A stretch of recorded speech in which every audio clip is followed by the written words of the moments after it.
খাগড়াছড়িতে গ্রীষ্মের বাহারি ফুলে ছেয়ে গেছে সড়ক, শিক্ষা প্রতিষ্ঠান, বাড়ির আঙিনা, সরকারি বেসরকারি বিভিন্ন প্রতিষ্ঠান। মুগ্ধতা ছড়াচ্ছে কৃষ্ণচূড়া, ক্যাসিয়া জাভারিকা, করকচূড়া, সোনালু, জারুল আর বাগানবিলাস। শোভা বর্ধনের পাশাপাশি এসব ফুল নজর কাড়ছে পর্যটকদের। খাগড়াছড়ি প্রতিনিধি HM প্রফুল্লের তথ্য ছবিতে একটি ডেস্ক রিপোর্ট। পার্বত্য জেলা খাগড়াছড়িতে মেঘ রোদ্দুরের লুকোচুরির সাথে নিঃসর্গের রূপ বহুগুণে বাড়িয়েছে বাহারি রঙের নানা জাতের ফুল।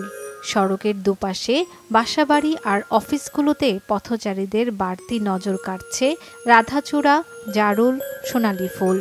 সরকারি মহিলা কলেজ মানে ফুলের বাগান, অনেক সুন্দর। গ্রীষ্মকালে কৃষ্ণচূড়াটা অত্যন্ত জনপ্রিয়। ফুলগুলো দেখলে আমাদের প্রাণ জুড়িয়ে যায়। খালি জায়গাগুলোর মধ্যে যদি কিছু ফুল গাছ বা কিছু গাছ লাগায় তাহলে আমাদের শহরটা আরো সুন্দর হয়ে উঠবে এবং আরো সুন্দর দেখা যাবে। এবছর প্রকৃতি যেন আরো সজীব রঙের খেলায় আরো প্রাণবন্ত।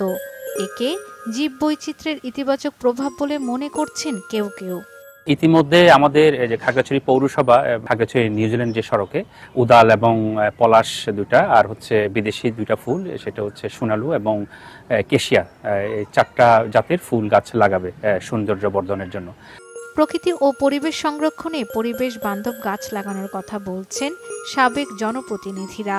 পর্যটন নগরী হিসাবে আমাদের পাশের জেলা, যদিও রাঙ্গামাটি জেলায় সাজেক রয়েছে, এই দৃষ্টিনন্দনটা যদি আমাদের করা হয় তারা আমাদের এখানকার ভাবমূর্তি রক্ষা হবে, তাপমাত্রার জন্য আমাদের ভালো হবে। ফুল ও বৃক্ষরাজিতে শহর সাজানোর পরিকল্পনা রয়েছে জেলা প্রশাসনের।